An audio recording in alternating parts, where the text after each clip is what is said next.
Ik ben hier met een instrument begonnen, ongeveer een kleine 3 jaar geleden. En ik zal hier ook met een instrument weer vertrekken. Alleen er is één groot verschil. Ik kwam hier getraind, kwam ik Zeedorf binnen.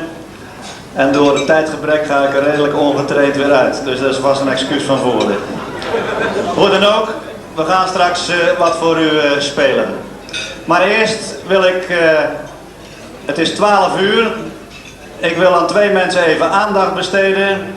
Dat is in eerste instantie mijn eigen plaatsvervangend brigadecommandant, de kolonel Gruitjes, die eergisteren, nu dus eergisteren, Abraham voorbij heeft zien komen en 50 jaar is geworden. En mevrouw, niet te zien inderdaad, een jonge hond. En mevrouw van Harte is precies 4 minuten jarig en die zit hier. Lang zal ze leven.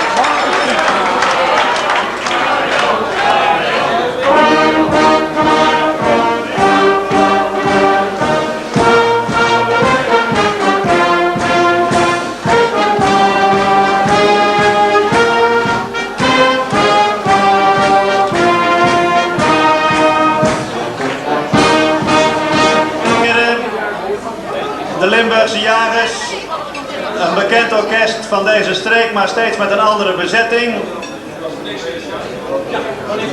Wij bevinden ons momenteel in de NATO met een zeer jong NATO-lid, dat is namelijk Spanje. En aan de Spaanse vrouwen zou je het niet zeggen, want die zien er allemaal hetzelfde uit ongeveer. Maar de Spaanse ogen, daar gaat het om.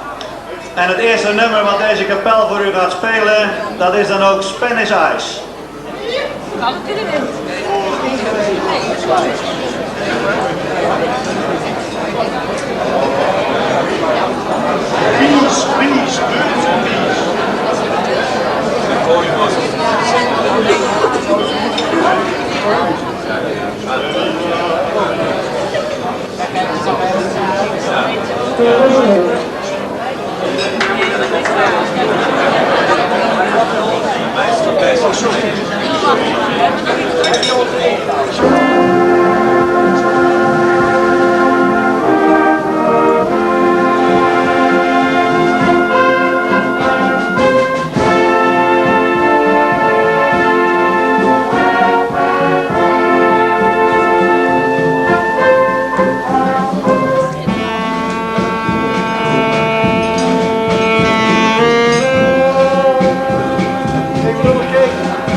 laten horen tussen een saxofoon en een klarinet. Qua techniek zijn die instrumenten bijna gelijk. Alleen er zit één groot verschil in. Een saxofonist kan heel moeilijk klarinet spelen, maar een klarinetist kan wel heel gemakkelijk saxofoon spelen. Dat komt gewoon door het andere karakter van dit instrument. Nou is een klarinet een veelzijdig wapen. Het kan erg zacht en diep, maar het kan ook erg hoog. Ik zal u eerst dat diepe eens even laten horen.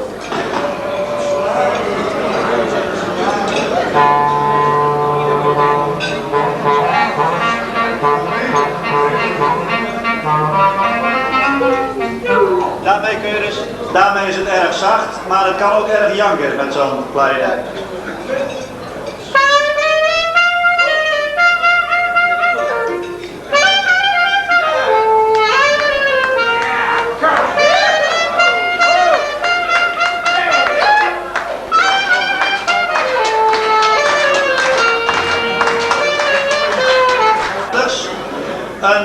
Een blues van 2 klarinetten. En ik mag daar u even speciale aandacht voor vragen, want hier zit een uitstekend jong bij. Moet weer even spieken. De man die mij zojuist heeft geassisteerd, dat is Frank Offermans. En hier aan de drum staat Mark Koppen. En dan mag ik even stilte vragen voor een blues met 2 klarinetten.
Ja, en de kapel gaat straks